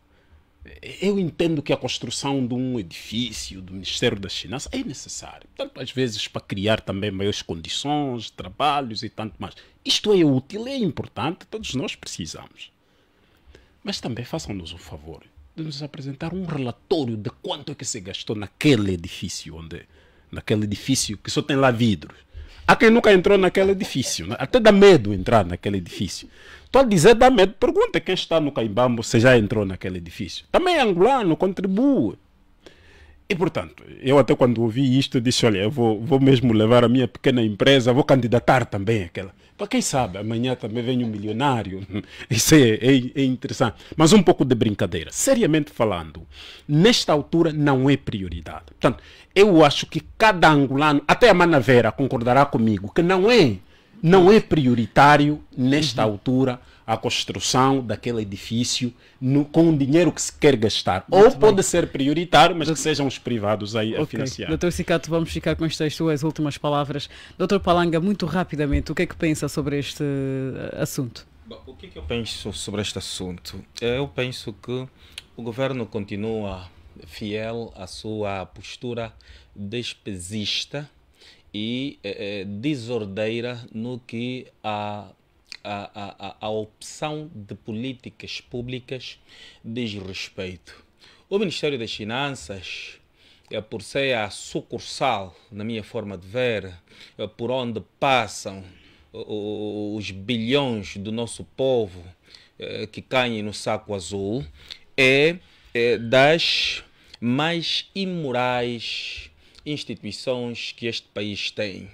E canalizar 164 milhões de dólares para esta instituição, no sentido de melhorar as condições só de infraestrutura, eu penso que o país está a fazer uso do dinheiro do nosso martirizado povo para financiar, para promover, para potenciar e para glorificar a imoralidade financeira que caracteriza aquela instituição. 164 milhões de dólares em países sérios é dinheiro para comprar fortaleza, não é verdade? Não para adornar uma instituição que não cumpre o papel a que é chamado, efetivamente. Pelo que a Mana Vera não é culpada. De modos a concluirmos, contudo não é o... Mas rapidamente, por favor. Portanto, a senhora Vera não é culpada, não é verdade? Portanto, o principal culpado, portanto, desta besteira governativa, passa a expressão, é o senhor João Manuel Gonçalves Lourenço. Contudo, não concorda que se gaste este valor para a construção das instalações. E presidente do MPLA cumulativamente. Não concorda que sejam gastos estes valores? Não concordo, desencorajo, e se pudéssemos, teríamos juntado sinergias no sentido de impedirmos que tamanha soma financeira fosse canalizada para aquela instituição. O país tem outras prioridades. Funcionários públicos não têm 3 refeições dias. Portanto, os trabalhadores estão votados na indigência. Os empresários não têm financiamento. A agricultura é completamente abandalhada. A água que o nosso povo toma não é potável. Portanto, canalizar esta soma milionária para uma instituição daquela que nem precisa mais de adorno, para além do que já tem, porque se for a visitar hoje a atual instalação, portanto, onde está a funcionar o Ministério das Finanças, tenho dúvidas se aquele espaço não é mais adornado e mais luxuoso do que muitos palácios presidenciais onde funcionam presidentes africanos. Muito obrigado. Muito bem, obrigado a nós. Dr. Ndondazinga, em um minutinho, concorda ou não que seja gastado este valor? Vou utilizar mesmo um minutinho ou menos dele, ou menos de um minuto. Laconicamente eu devo dizer o seguinte, a apresentar apenas um conselho, né? Eu vou dar um conselho ao chefe do executivo angolano, o titular do poder executivo, o presidente João Manuel Gonçalves Lourenço, que use a política de austeridade. Serem racionais em termos do uso do erário público. Conforme os outros que me precederam já aqui disseram, o Estado deve identificar prioridades e canalizar os fundos para as prioridades. Prioridades de quem? Prioridades do povo. Aquilo que apareça como necessidade premente para as populações é ali que se deve canalizar. E eles têm estado aqui a divulgar a necessidade da diversificação da economia, a necessidade de potenciar a agricultura, optimizar as ações a nível da agricultura para erradicar a fome. É ali que se deve canalizar os maiores fundos, com créditos bonificados para os angolanos terem possibilidade de produzir alimentos para erradicar a fome. E assim, não custa nada. Delinear isso e colocar na prática de forma pragmática e automaticamente teremos os resultados desejosos ou resultados que todos nós, que se prezem, que todos nós pretendemos para Angola. Muito obrigado. Embora com a sua pressão, minha filha Claudimé, eu gostaria também de dizer que aquele edifício foi recentemente restaurado, reabilitado há dias. Isso é esbanjar dinheiro desnecessariamente. O porquê? Se eles vêm com um discurso de austeridade, os funcionários estão a aumentar pura e simplesmente 5% e querem despoletar uma greve. Mas não está a ver? Isso é um paradoxo. Eu não entendo este país. Eu não entendo que se as pessoas têm mentes para poder terem raciocínio humano ou como. Pensam com os pés ou pensam com a cabeça mesmo? Vem aqui nariz ou vem ali o horizonte? Eu não entendo. Não entendo. Obrigada, Dr. Dondanzinga.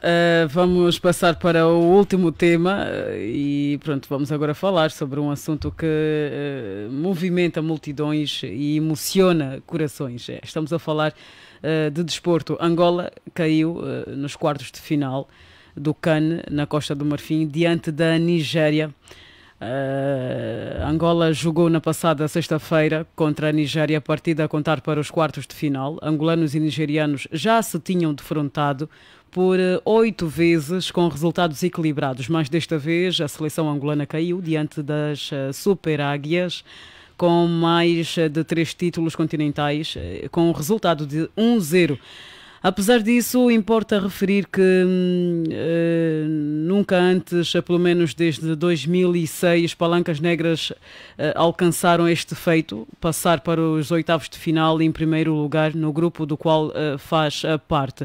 Perante este inédito, muitas são as instituições financeiras e não só que disponibilizaram prémios aliciantes, o Banco Bay com 5 milhões de kwanzas, Banco Kev 8 milhões de kwanzas, Unitel iPhones 15 com um ano de carregamento, ainda a administração municipal de Viana, que prometeu, neste caso tinha prometido dar terrenos aos bravos rapazes caso vencessem a Nigéria. Bem, os resultados, se calhar vamos começar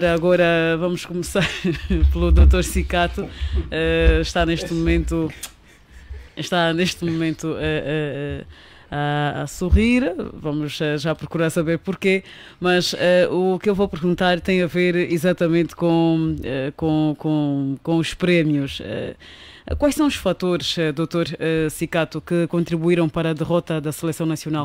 Fala-se muito dos prémios prometidos, até que ponto terá servido isso de motivação ou distração? 2 fatores. Primeiro, falta feitiço. Segundo. Mas quando diz que faltou feitiço, está a admitir que os nigerianos...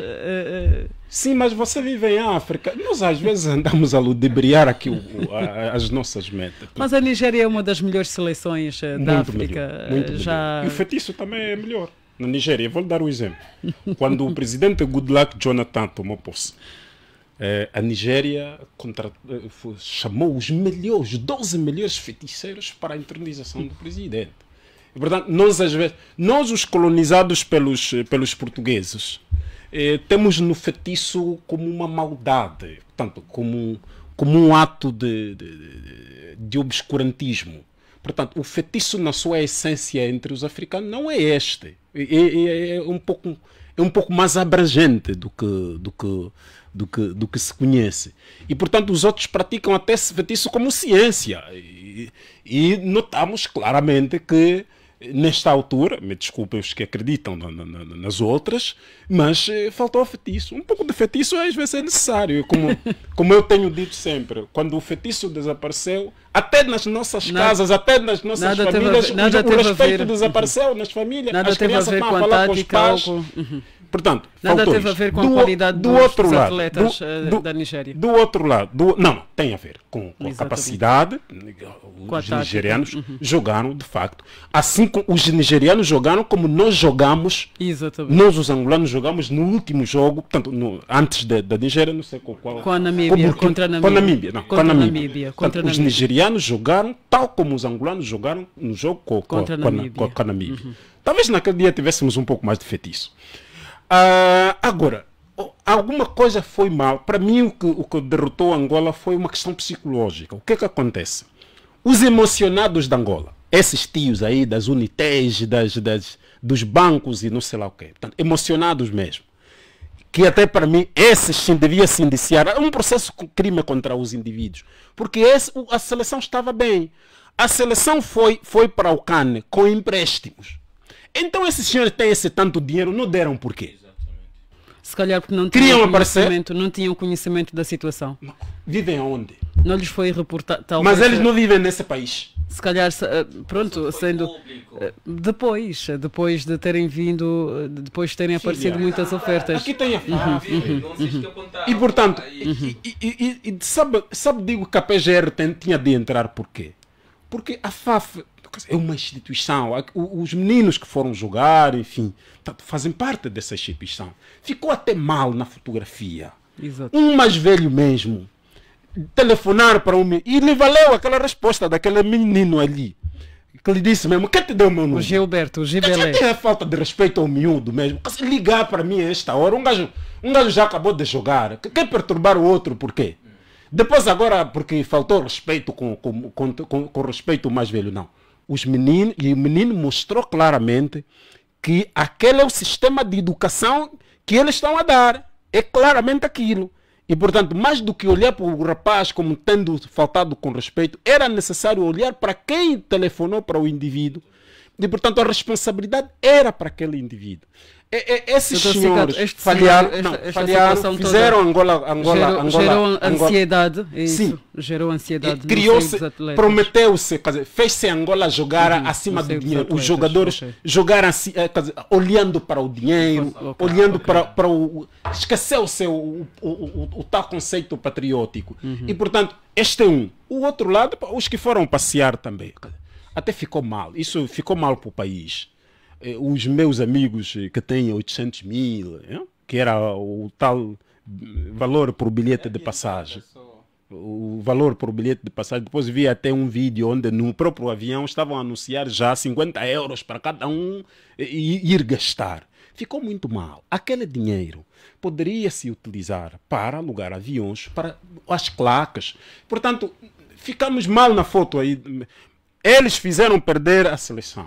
Mas estão de parabéns os jogadores, jogaram perfeitamente, só aumentaram esses tios aí emocionados, os profetas e companhia, só aumentaram no meu estresse, porque a única seleção que eu tenho na vida, a única coisa que eu apoio é a seleção angolana. E, portanto, agora já não tenho mais.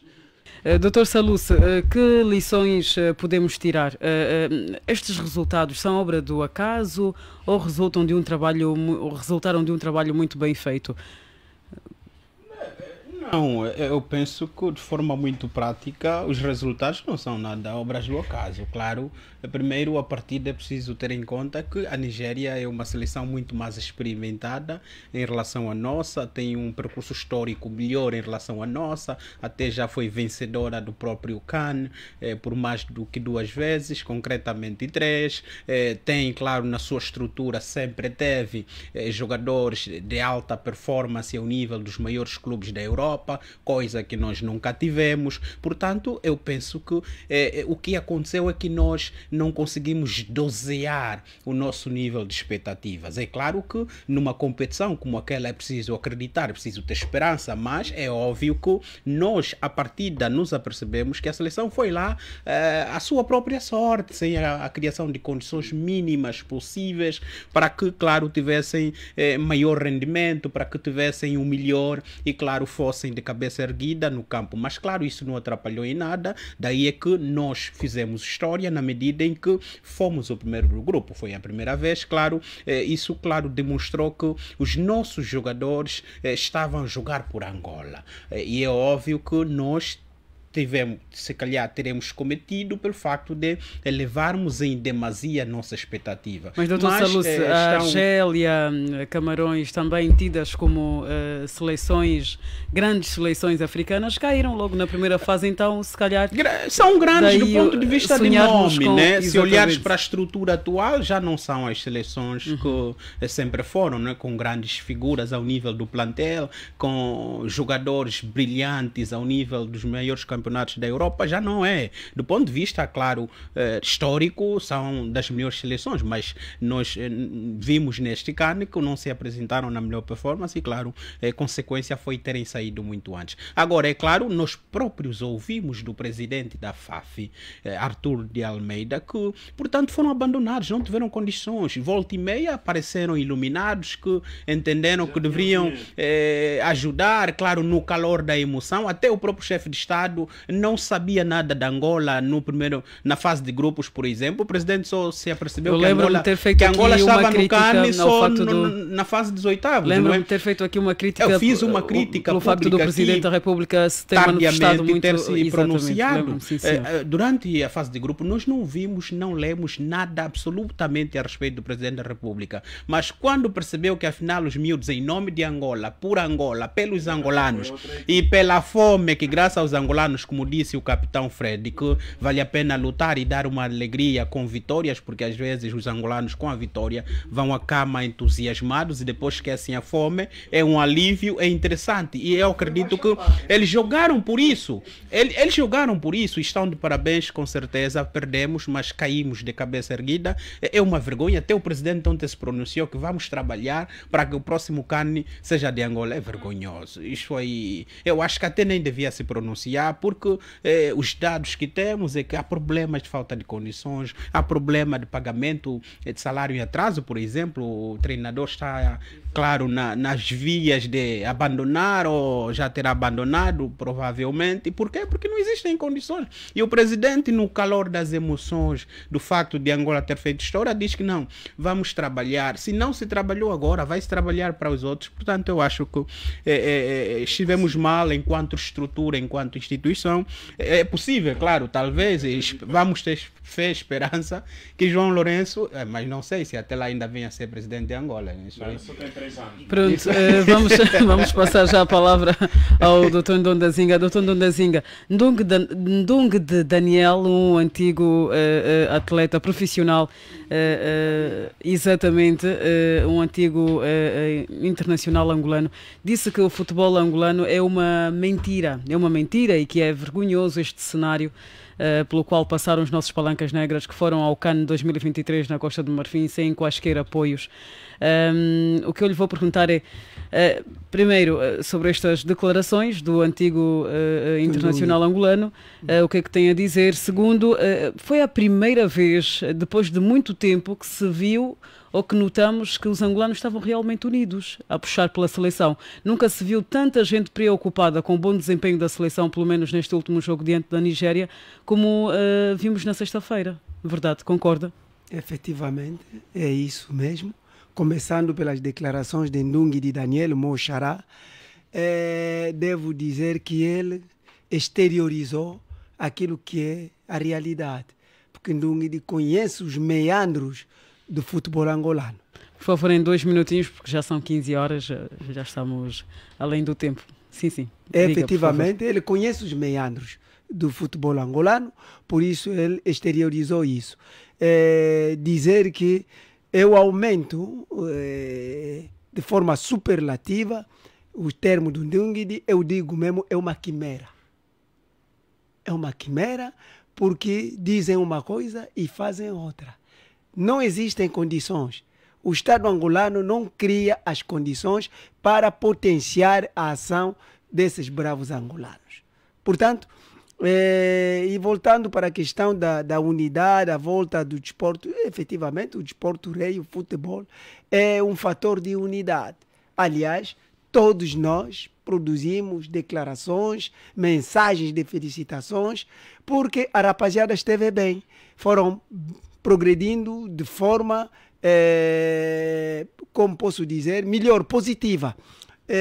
Permita-me que eu faça mesmo, que eu redunde nessa expressão e dizer que o Pedro Gonçalves esteve muito bem, fez um trabalho brilhante.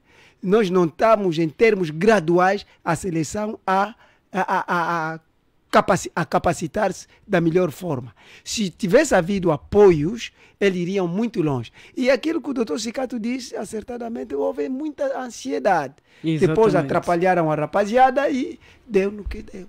Portanto, no futuro é melhor que o Estado angolano assume as suas responsabilidades. Obrigada, doutor Nondazinga. Assuma, melhor dito, as suas responsabilidades. Assim que está certo. Obrigada por corrigir. Doutor Domingos, para finalizarmos, Pedro Gonçalves, selecionador angolano, diz ter saído do CAN com um sentimento de missão cumprida. Podemos dizer que sim, que os bravos rapazes deram o seu melhor, representaram muito bem os angolanos, independentemente do resultado diante da Nigéria? Absolutamente. Este foi efetivamente aquilo que tem sido dito, o CAN das surpresas, né? Porque vimos grandes a caírem na fase embrionária do campeonato. Mas Angola avançou para este CAN com algumas vantagens competitivas decorrentes de determinados fatores. O primeiro grande fator tem a ver com o facto de as seleções reformarem-se às portas do Mundial, né? As seleções africanas, aquelas habituadas a representar o continente, portanto, nas Copas do Mundo, estavam a reformar-se. Portanto, e há alguma inexperiência de alguns, portanto, atletas que foram lançados, pesou favoravelmente também para avançarmos para as fases que avançamos. O outro fator me parece ter a ver com o facto de quer o Gelson Dallas, quer o Mabululu estarem, portanto, nos bons momentos das suas carreiras. O Mabululu é o grande artilheiro, portanto, do campeonato onde está aqui nos Magrebes, e também o Gelson Dallas tem feito boas prestações lá onde milita como profissional. Nós, até a fase aonde chegamos, éramos apontados como a seleção como das seleções com melhores finalizações. Levamos também um plantel jovem, um plantel muito focado e determinado a avançar efetivamente de fase, né? Sentiu-se alguma consistência do ponto de vista de estabilidade psicoemocional do conjunto que representou o país na seleção.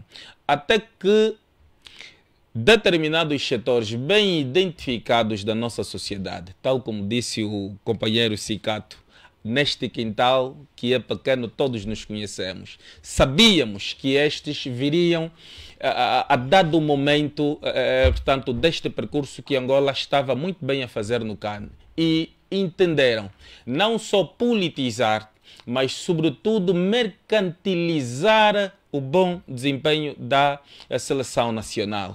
Vimos invasões de políticos e empresários no balneário, e para quem é amante de futebol, como eu, mesmo a terminar, o balneário é um local de recolhimento e introspecção dos atletas.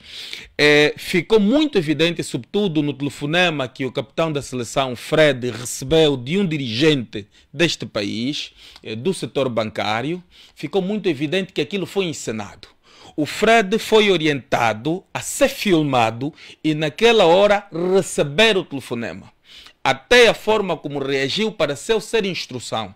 E aquela instrução não veio de nenhum técnico desportivo.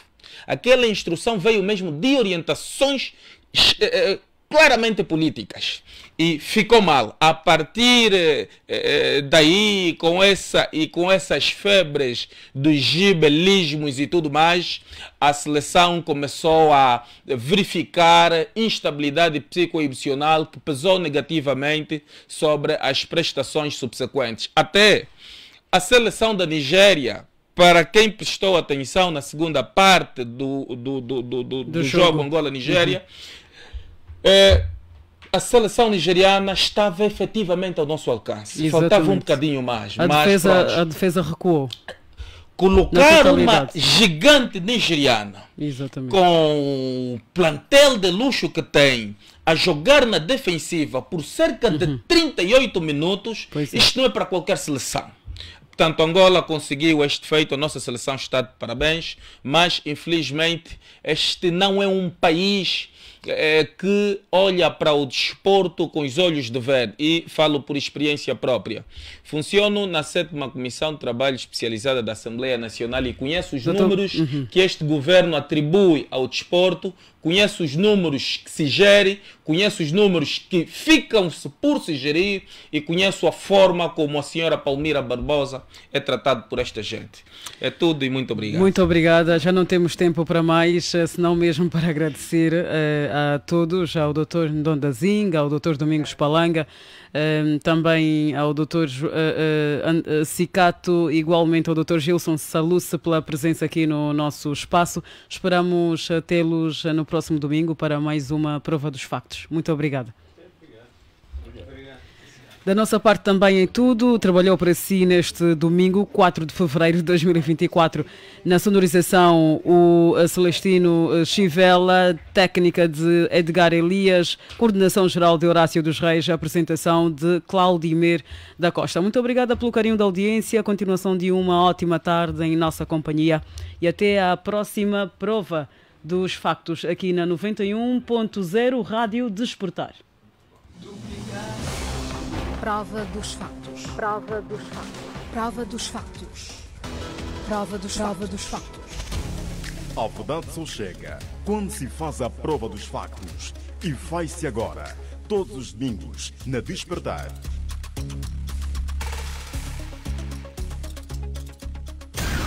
Rádio Despertar. No topo do monte.